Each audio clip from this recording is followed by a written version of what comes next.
ಇವತ್ತು ನಾನು ಸೀಗೆ ಸೊಪ್ಪಿನ ಉಪ್ಸಾರನ ಯಾವ ರೀತಿ ಮಾಡೋದು ಅಂತ ತಿಳಿಸ್ಕೊಡ್ತಾ ಇದ್ದೀನಿ. ಸೀಗೆ ಸೊಪ್ಪು ಅಂದ್ರೆ ಏನು ಅಂತ ಎಲ್ರಿಗೂ ಕ್ವಶನ್ ಇರ್ಬೋದಲ್ವಾ. ಹಳ್ಳಿ ಸೈಡ್ ಇರೋರಿಗೆ ಸೀಗೆ ಸೊಪ್ಪು ಗೊತ್ತಿರುತ್ತೆ, ಬಟ್ ಯಾವ ರೀತಿ ಮಾಡೋದು, ಏನು, ಹೇಗೆ, ಸೊಪ್ಪು ಹೇಗಿರುತ್ತೆ ನೋಡೋಣ ಬನ್ನಿ. ಮೊದಲನೇದಾಗಿ ನಾನಿಲ್ಲಿ 2 ಲೋಟದಷ್ಟು ನೀರನ್ನ ಕುಕ್ಕರ್ಗೆ ಹಾಕೊಳ್ತಾ ಇದ್ದೀನಿ. ಹಾಗೆ ಚೆನ್ನಾಗಿ ತೊಳೆದು ಒಂದು ಅರ್ಧ ಗಂಟೆ ನೆನೆ ಹಾಕಿರ್ತಕ್ಕಂಥ ಬೇಳೆ ಹೆಸರು ಕಾಳನ್ನ ಒಂದು ವಿಸಲ್ ಕೂಗಿಸ್ಕೊಳ್ತಾ ಇದ್ದೀನಿ. ನೀವು ಬೇಳೆ ಹೆಸರು ಕಾಳು ಬದಲು ಹಸಿ ಅವರೆಕಾಯಿ ಅಥವಾ ಅವರೆ ಬೇಳೆಯನ್ನ ಉಪಯೋಗಿಸಿದ್ರೆ ಟೇಸ್ಟ್ ತುಂಬಾನೇ ಚೆನ್ನಾಗಿರುತ್ತೆ. ಸೀಗೆ ಸೊಪ್ಪು ಜೊತೆಗೆ ಒಂಚೂರು ಎಣ್ಣೆ ಹಾಕೊಂಡು ಒಂದು ವಿಸಲ್ ಕೂಗ್ಸ್ಕೊಳ್ಳೋಣ. ಈಗ ಬನ್ನಿ ಸೊಪ್ಪು ಯಾವ ರೀತಿ ಇದೆ ಅಂತ ನೋಡೋಣ.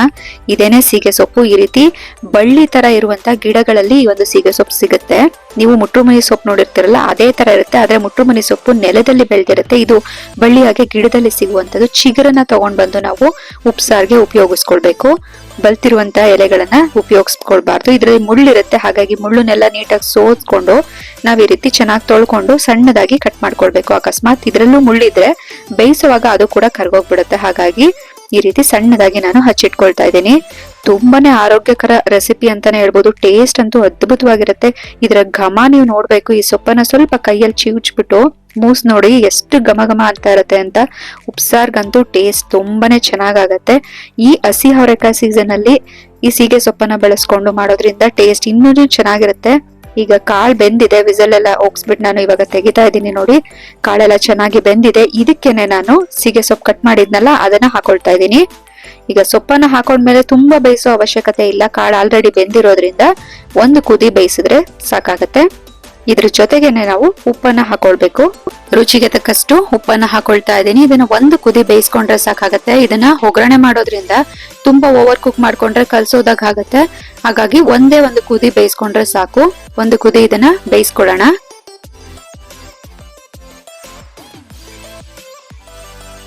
ಈಗ ಇದು ಒಂದು ಕುದಿ ಬಂದಿದೆ. ಈ ಟೈಮ್ ನಲ್ಲಿ ನಾವು ಸೊಪ್ಪನ್ನ ಬಸ್ಕೊಳ್ಬೇಕಾಗತ್ತೆ. ಇದನ್ನ ತೆಗೆದು ಸ್ಟವ್ನ ಆಫ್ ಮಾಡ್ಕೊಂಡು ಬಸ್ಕೊಳ್ಳೋಣ. ಇವಾಗ ಬೆಂದಿದೆ, ಇದು ಸಾಕು. ಇಷ್ಟು ಬೇಯಿಸ್ಕೊಂಡ್ರೆ ಸಾಕಾಗತ್ತೆ. ಈಗ ಇದನ್ನೆಲ್ಲ ನೀರಿನ ಸಪ್ರೇಟು ಸೊಪ್ಪಿನ ಸಪ್ರೇಟು ಬಸ್ಕೊಳ್ಬೇಕಾಗತ್ತೆ. ಈಗ ಬಸ್ತಿರೋಂಥ ಸೊಪ್ಪನ್ನ ಒಗ್ಗರಣೆ ಯಾವ ರೀತಿ ಮಾಡೋದು ಅಂತ ನೋಡೋಣ. ಇಲ್ಲಿ ಉಪ್ಸಾರು ರೆಡಿ ಆಗಿದೆ. ಈಗ ಒಂದು ಬಾಣ್ಲಿಗೆ ನಾವು 1 ಅಥವಾ 2 ಟೀ ಸ್ಪೂನ್ ಅಷ್ಟು ಎಣ್ಣೆ ಹಾಕೊಂಡ್ರೆ ಸಾಕಾಗತ್ತೆ. ನಾನಿಲ್ಲಿ 2 ಟೀ ಸ್ಪೂನ್ ಅಷ್ಟು ಎಣ್ಣೆ ಹಾಕೊಂಡಿದ್ದೀನಿ. ಸ್ವಲ್ಪ ಒಣಮೆಣಸಿನ್ಕಾಯಿ ಹಾಗೆ ಒಂದು ದಪ್ಪ ಈರುಳ್ಳಿನ ಸಣ್ಣದಾಗಿ ಕಟ್ ಮಾಡಿ ಹಾಕೊಂಡಿದ್ದೀನಿ. ಸ್ವಲ್ಪ ಉಪ್ಪನ್ನ ಹಾಕೊಂಡು ಹುರ್ಕೊಳ್ಳೋಣ. ನಾವು ಆಲ್ರೆಡಿ ಸೊಪ್ಪು ಬೇಯೋವಾಗ ಉಪ್ಪು ಹಾಕಿದ್ವಿ, ನೋಡ್ಕೊಂಡು ಹಾಕೊಳ್ಳಿ. ಈರುಳ್ಳಿಗೋಸ್ಕರ ನಾನು ಸ್ವಲ್ಪನೇ ಉಪ್ಪು ಹಾಕೊಂಡು ಬೇಯಿಸ್ಕೊತಾ ಇದ್ದೀನಿ. ಈರುಳ್ಳಿ ಕಲರ್ ಎಲ್ಲ ಚೇಂಜ್ ಆಗ್ತಾ ಇದೆ ನೋಡಿ. ಈ ಟೈಮ್ನಲ್ಲಿ ಬೇಯಿಸಿರ್ತಕ್ಕಂತಹ ಸೊಪ್ಪನ್ನ ಹಾಕೊಳ್ಬೇಕು. ಈಗ ಸೊಪ್ಪನ್ನ ಹಾಕೊಂಡು ಒಂಚೂರು ಕಾಯಿ ತುರಿಯನ್ನ ಹಾಕೋಬೇಕಾಗತ್ತೆ. ನಾನಿಲ್ಲಿ 1 ಕಪ್ನಷ್ಟು ಕಾಯಿ ತುರಿಯನ್ನ ಹಾಕೊಳ್ತಾ ಇದ್ದೀನಿ. ಕಾಯಿ ತುರಿ ಹಾಕಿದಷ್ಟು ಟೇಸ್ಟ್ ಚೆನ್ನಾಗಿರುತ್ತೆ ಸೊಪ್ಪು ಒಗ್ಗರಣೆಗೆ. ಈಗ ಇದನ್ನ ಒಗ್ಗರಣೆ ಮಾಡ್ಕೊಳ್ಬೇಕಷ್ಟೇ.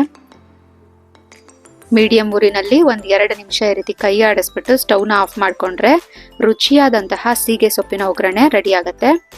ಈಗ ಉಪ್ಸಾರು ಕೂಡ ರೆಡಿ ಆಗಿದೆ. ನಾನು ಒಂದ್ ಸ್ವಲ್ಪ ರುಚಿ ಕಡಿಮೆ ಅನ್ಸುವಂತ ಉಪ್ಪು ಹಾಕೊಳ್ತಾ ಇದ್ದೀನಿ. ನಿಮಗೆ ನೋಡ್ಬಿಟ್ಟು ಹಾಕೊಳ್ಳಿ, ಅಡ್ಜಸ್ಟ್ ಮಾಡ್ಕೊಳ್ಳಿ.